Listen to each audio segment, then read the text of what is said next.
Well, hello and welcome. You are now listening and perhaps watching the Spark Your Creative podcast. And I am your host, Sharon Burton, with Spark Your Creative Coaching and with another exciting podcast for you today. And I am really um, thrilled about this one because we have not had that many musicians to join us.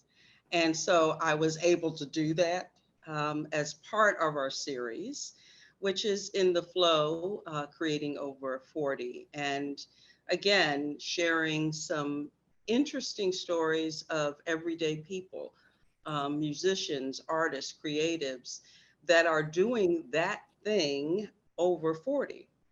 And this guest is actually a unique guest. I met him on my birthday. I went to a concert with my twin sister in Silver Spring, Maryland, to a good friend of mine, Coley Williams, who I've known for quite some time.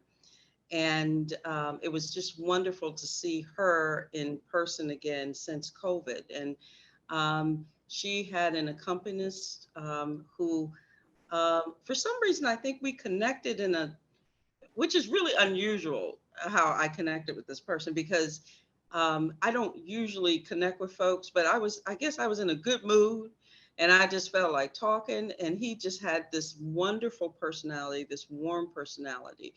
And I think sometimes, and I don't know about many people that might be listening or watching, I do believe in this whole concept of soul family, and these are people that may be connected to us spiritually, maybe even from lifetimes before. And when we recognize them and we see them, we just automatically connect. And this is what happened with this gentleman. And I am just so excited to have him on the podcast. And he agreed to do this and not knowing anything about me, but I think, again, it's that soul connection.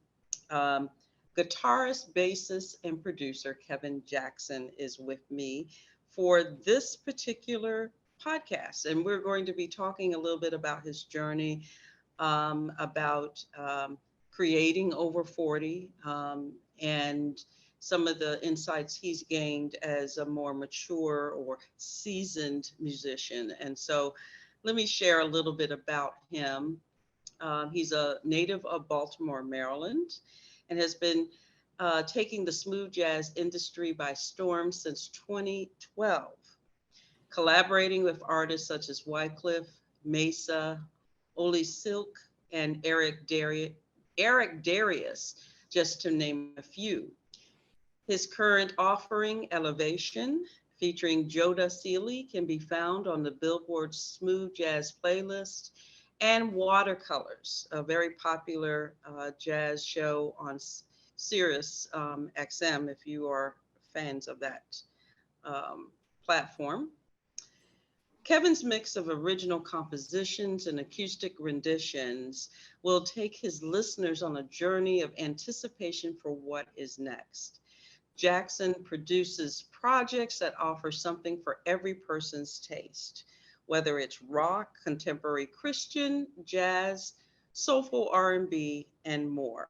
And I will attest to this, having never heard of his music prior to meeting him. I instantly downloaded quite a few of his music and was blown away. And I have an interest in all of those particular genres. And that was really a beautiful surprise and a beautiful thing to experience for someone that, um, I'm getting to know as a fellow creative. Jackson is often thought of as a quiet giant, and that's exactly how I felt about him, due to his humble and quiet nature. But once on stage, and I can attest to that too, it's easy to see where he's most comfortable, and he comes definitely to life through his music. His live production set him apart from the rest. I've had once again, an opportunity to see him live recently prior to this interview, which was very helpful for me to get a sense of his his craft, his interest in music, and really quite a entertainer that he is. Throughout the years, he has opened for Anthony Hamilton, one of my favorites, performed live shows around the country, and produced 4 albums, or 5 albums rather, during the COVID. Is it four? Four. Four. Okay, four, but soon to be 5, I think. Right. During the COVID-19 pandemic, Jackson continued his work and love for music by performing private shows for family and friends and fans alike. He is completing a recording of a new project that is projected to be released in the fall of 2003. And I shall introduce to some and present to others Mr. Kevin Jackson. Thank you for being on the Spark Your Creative podcast. Thank you for having me here. It's an honor. It's an honor to interview you. And it's also, you're one of my first, I think the first guest that's doing this outdoors. So I just think that's an interesting backdrop. And it's and as a nature lover, it really adds to the presentation today. So thank you for joining me. You're welcome. My first question, which is probably how we always start, is how did you get started as a musician? And, you know, a little bit about your journey, you know, what drew you to music initially, all that good stuff. So I think I must have been 9, and my mother used to have an acoustic guitar lying around the house. And, you know, I'd play around with it, mess around with it, not really knowing what I was doing. And she started cultivating it at a very early age. So she started to give me some lessons. She found a music teacher and used to go there over to the house. And it didn't quite add up to what I thought it was going to be. So we revisited a few years later. I think I was 14, and she found this really great guy close to my age, and I really had a love for music from that point on. And she used to take me and my younger sister every Sunday to right after church. We had to go to a Sunday service to hear we call it the quartet program. So back in the day, back in the 70s and 80s, there was quartet groups like the Singing Disciples, the Mighty Clouds of Joy, the Cant Spirituals, Willie Neal Johnson and the Keynotes, those groups. And every Sunday, almost every Sunday, there was a program in town. And so she would take us to see these the gospel concerts. And that's where it really came in. I saw all these guitars and bass and keyboards. And back then they had jerry curls and tuxedos with the ruffles and the big platform shoes. And but yeah, that's where it all really came from.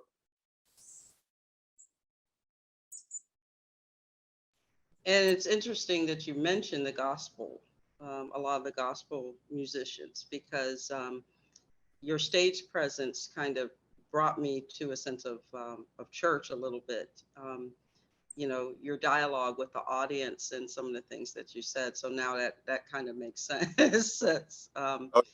Oh yeah, absolutely. And I can see that influence in your work. So what inspires you as a musician? And, you know, I was listening to Elevation and a few of your earlier works, but Elevation really did capture me probably more than any of them personally. And I saw that you had everything from spoken word, which actually that one piece is my favorite on the whole album. But I just really, it's interesting that piece is not considered, obviously it's not considered smooth jazz, and the genre that I'm in is smooth jazz, but I wanted to do something different. I've been hearing about, you know, I should do radio or TV because of my voice. So I decided to take a chance and I had no idea it was going to be a favorite among folks, that it would be, that popular. So Yeah, yeah. But then you also, in when I was listening, watching you perform recently, you did some go-go, which I mhm. thought that was a nice surprise. I'm not from the DC area, but I've always loved go-go since I was in college. So that's just sort of a thing Go-go with is me. universal. I've done a lot of traveling to many cities, and although go-go is the mother of all music in DC, it's still popular, very much popular in just about any city you go to. It's just something about that rhythm. It just makes people, it's kind of hypnotic, and you just can't help but get into it.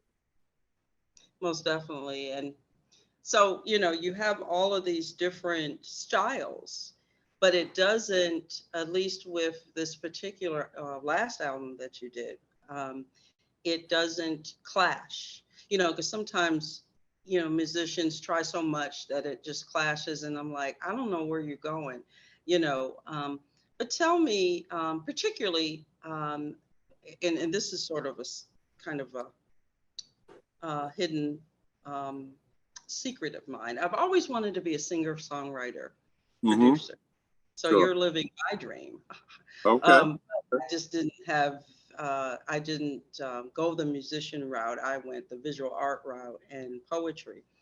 But what inspires your songwriting, um, as well as the style of smooth jazz that you record? Like um, you have some. If I think most of the music, at least the lyrics I've heard, I think you wrote all of them, correct? Yeah. Mm-hmm. Okay. So what inspires you to write? Is it like life experiences? Is it observing experiences of others, or just stuff that just comes to your head? What inspires you as a songwriter? It can be anything, to be honest. It can be just something I saw in the sky, and it inspired me to write some lyrics, or I could be walking downtown and I see a couple holding hands, and that'll inspire me to write something romantic. Or um, I remember when I wrote Stronger, I wanted something that felt empowering, like I can make it through anything, and it turned out to be a rock song. So the interesting thing about how my career went is that I started off doing a lot of different genres. Well, for my first two CDs, I did everything from R&B to rock to jazz, spoken word to anything. All genres, I put them on the CD. It's kind of like what Michael Jackson and Carlos Santana did for Thriller and uh,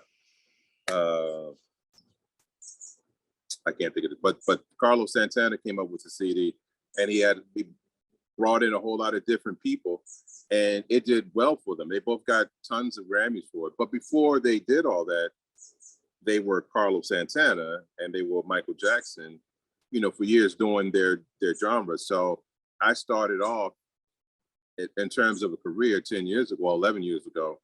Um, I started off the other way. I started doing a whole bunch of different genres because I love all types of music. So I started off doing that, and then I did a festival about 10 years ago for Ali Silk, and I saw the fan base. I saw how important smooth jazz is to the people that fly all over the place to listen to the smooth jazz artists to sing the same music, the same jokes, the same skit, the same everything, but they can't get enough of it. And the smooth, what I really like about smooth jazz is that it's really a knucklehead free environment. It's just people just want to hear good music.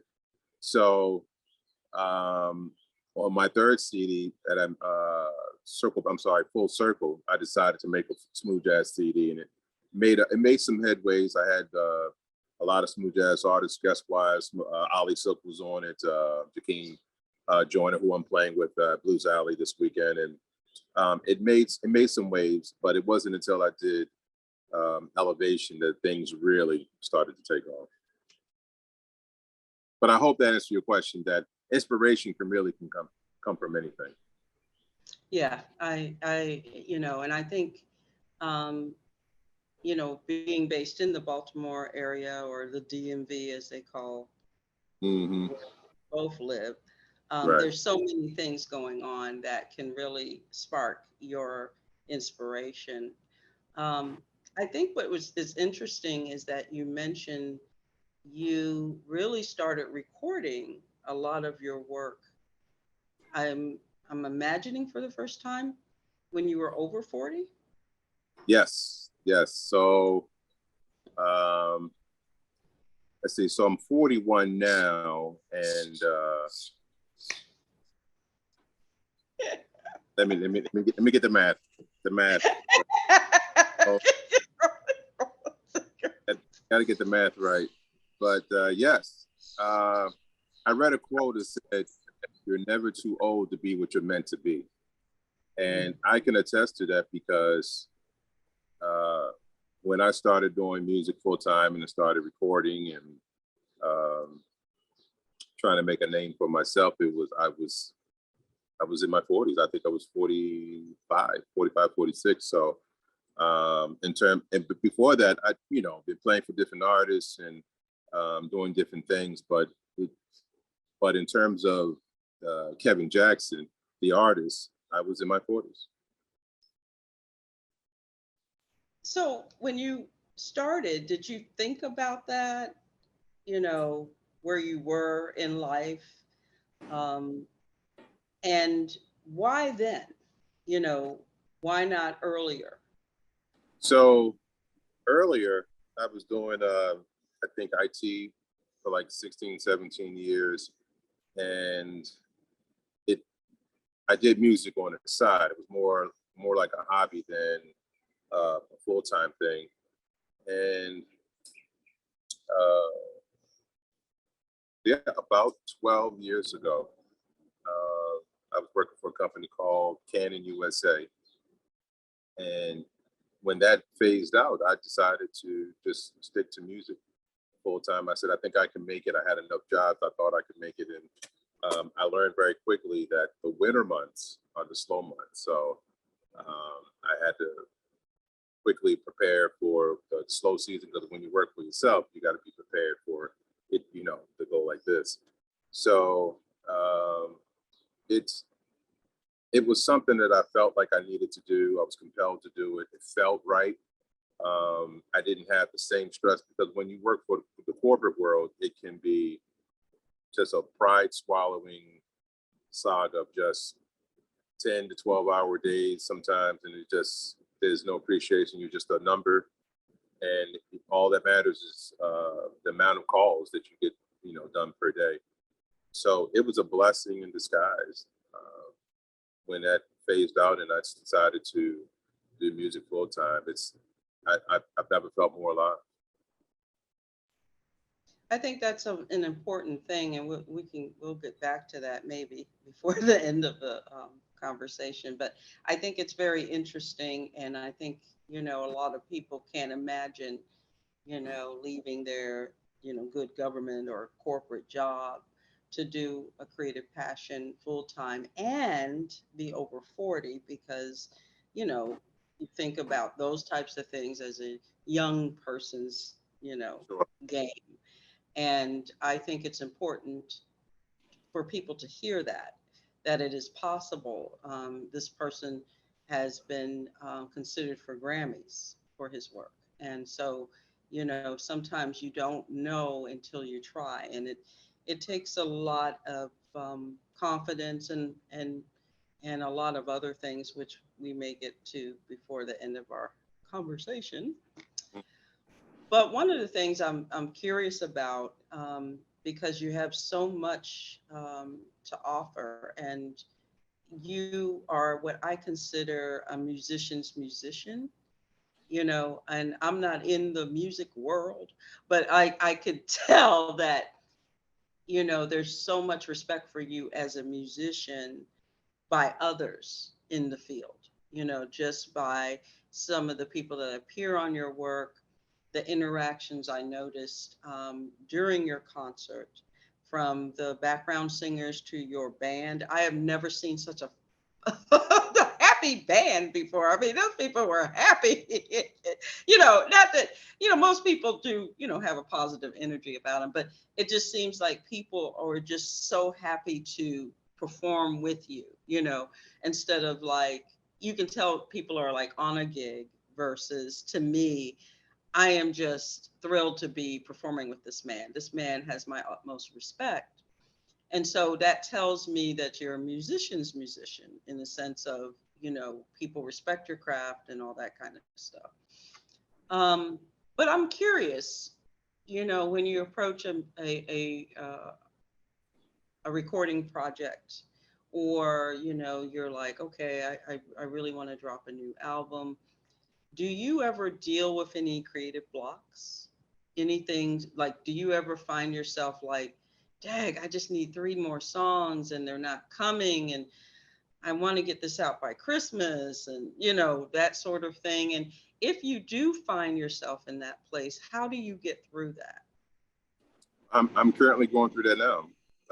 And it's funny that you mentioned that. So I'm trying to, because when it's not so much the recording process, because I have some wonderful people around me that we can get things done in a fairly decent amount of time.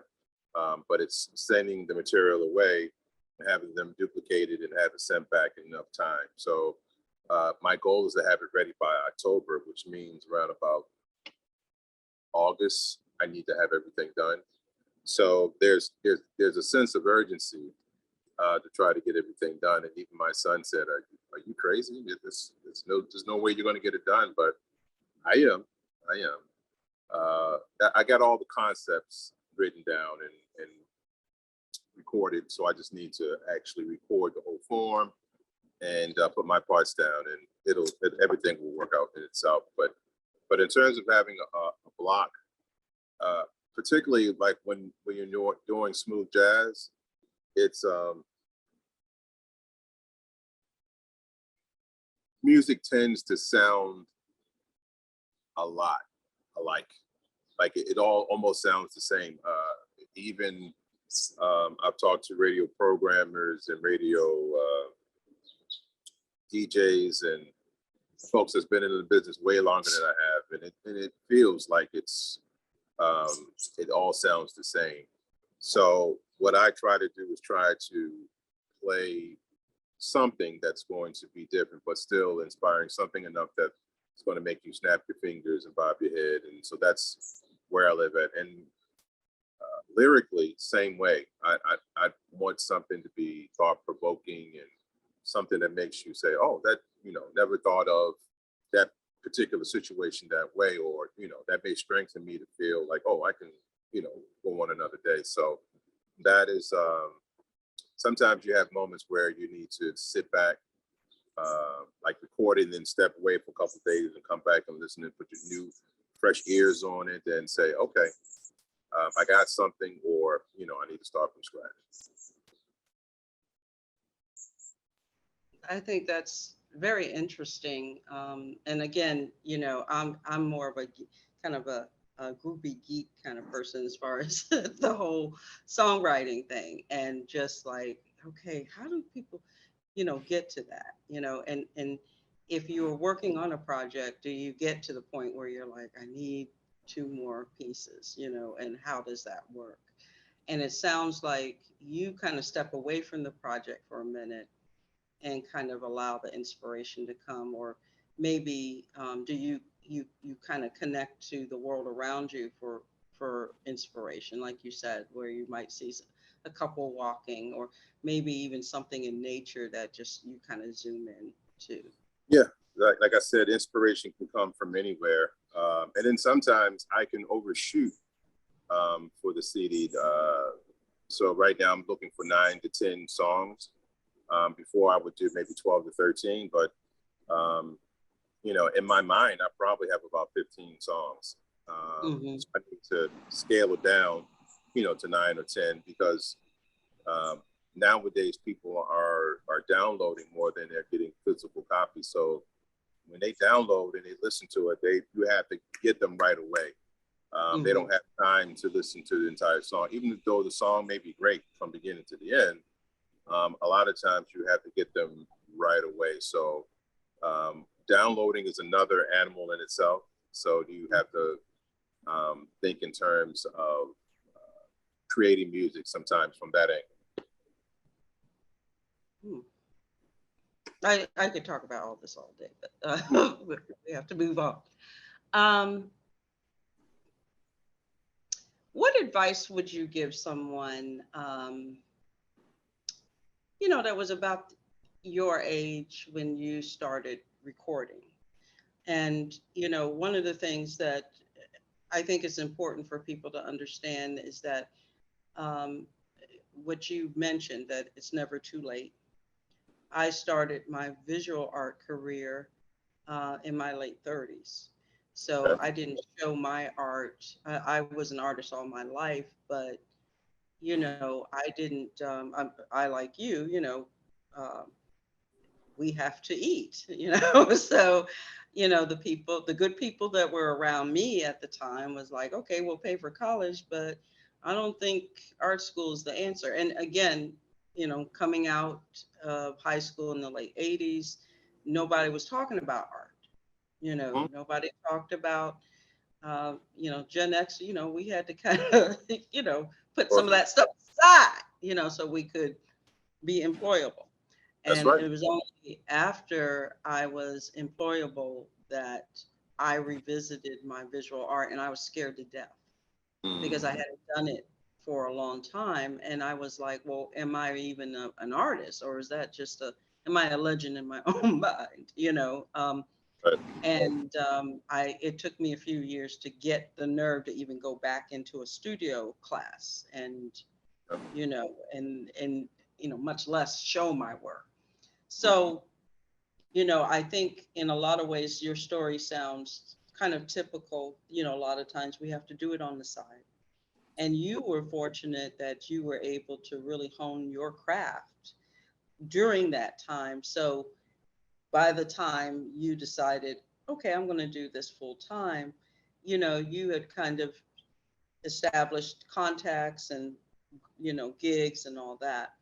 So let's say somebody might be maybe two different people, advice for two different people. One is someone who may be like you, that has been working with a lot of different artists and wants to get into the music game and thinks that it's time to just quit what the full-time rat race, the hamster wheel of corporate or whatever, and do this full time.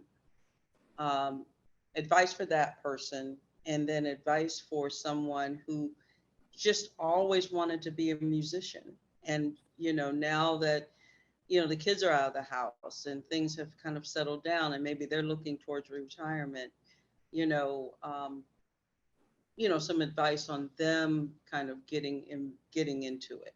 Um, so. I would say that you would want to study your craft. I believe everyone has a voice and that they have something to say. But to be unique or to really excel in your craft, you have to study. And success is not going to come overnight. Many times we think we should be successful overnight, but we really need to study our craft, study what other people are doing, how they're producing, how they're creating, and then just kind of take it put your own spin on it. But to think that you have all the ideas, all the answers, and you're coming in with a whole new set of rules. Some people do. Some people stand out. There's this guy named this kid named Justin Schultz. It's unbelievable. Unbelievable. This guy plays, I think from what I've seen, at least 4 instruments better than most people that's been playing for 30, 40 years. He's so talented, so seasoned. And so you may have your exception, but for the rest of us, you really need to really eat the material, really get into Like for me, playing the guitar, it's not just playing notes, it's scales all day long, all night, just really getting into the whole concept of the feel of the neck and how it feels in your hands. And sometimes people may think, okay, well, I can play a few chords and I can play a few, bass lines and a few things on drums, and they call themselves musicians. But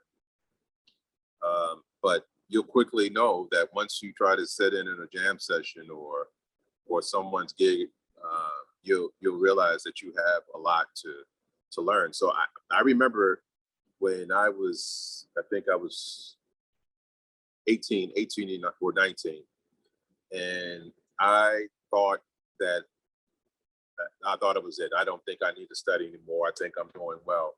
And I remember going into the music store and I saw a friend of mine, his name is Kevin Walker. And Kevin went on to play for, if I'm correct, Wilson Pickett, Jodeci, Justin Timberlake, Najee, a bunch of people. And he was playing his bass, and people were in a circle around him because he was so amazing. And I was like, I got some studying to do. So and that's the thing about it. You never quit studying. You're constantly evolving, constantly learning from other people, learning about yourself, and you never know what you may create. But for anybody that's just starting out, just continue to hone your craft, own your craft, and study. That really, those two things will allow you to go further than you ever thought you could.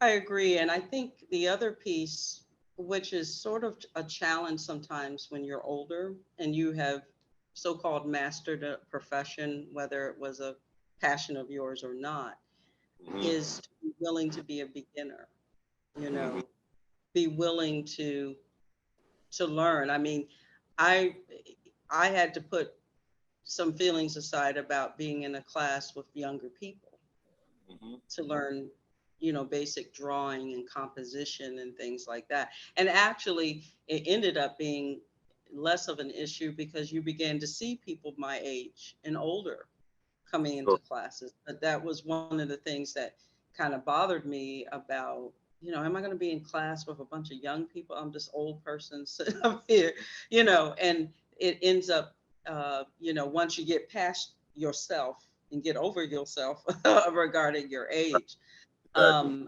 found that, it was fun, and then you don't get caught up in the people around you. It's about really honing your craft. And I think that's important. You mentioned that you had, you had to kind of balance your budget, probably coming from a corporate situation to, just music. Any advice as far as people that might be, considering quitting their job or maybe retiring early to do this, what, any thoughts about that you could? Yeah, I know you've heard the saying, if someone's trying to do something and it doesn't look good and you hear the term, don't quit your day job. Yeah. If you're going to do this full time, what I learned is that you need to have a cushion financially. And I wish I did, but if you have a cushion financially, it makes it easier when the money isn't flowing in right away. So it takes time to build those things up. And I know for many of us, when the pandemic happened, it felt like we were starting all over again because there was no work for full-time musicians for almost a year. So having a nest egg is very wise. And I think also one of the things people can also consider too, you may not be working full-time, but depending on what you've done, you can always consult or use some of those skills in other places. So sure, absolutely. Even if you have to do a little quick hustle to kind of get through, That's right. The lead time. times, the lean times. Mhm. So, I think that's the advantage for many of us that have chosen different careers to survive. So we can do our passions, yeah, it might have not been something you really wanted to do, but those skills are still valuable, and if and when you need them. Well, this is, I could talk all day, and you've been so nice to do this. Um, how can people find out more about you? How can they find you on social media, websites, and all that? And I Sure. will be sharing that in the notes too, but just for people's hearing. Right. So to know more about me and to find out where I'm performing, you can go to musicbykevinjackson.com. And obviously, you can go to Kevin Jackson on Facebook, but also you can go to Music by Kevin Jackson. That's my fan base is Music by Kevin Jackson on Facebook. And also my IG is Music by Kevin Jackson. So those those are four places that you can go to check out to see what I'm doing or have done. Awesome, awesome, awesome. Well, thank you, Mr. Jackson, for doing this and for Thank you for having sharing your story. This has been very helpful and very, I think, good for people to hear because, again, I have not had an opportunity to interview a lot of musicians. And so this is a special treat. So I appreciate your time today. quite And well. for those of you that are listening, just wanted to thank you for continuing to support the podcast. It is a service of Spark Your Creative Coaching. And if you need some help with keeping your creative spark moving, whether you're facing a block or just want to launch a creative endeavor, practice, whatever, um, feel free to visit me on my website at sparkyourcreative.com. I'm also on IG at Spark Your Creative, Facebook at Spark Your Creative Coaching, and also, of course, on YouTube. And would more than happy to meet with you and talk about your creative goals and how you want to move forward. Thank you again for listening, and feel free to hit like, share in the comments anything that you thought that was of interest to you, that resonates with you, and would love to interact with you and talk with you about anything that's been shared on any of the podcasts.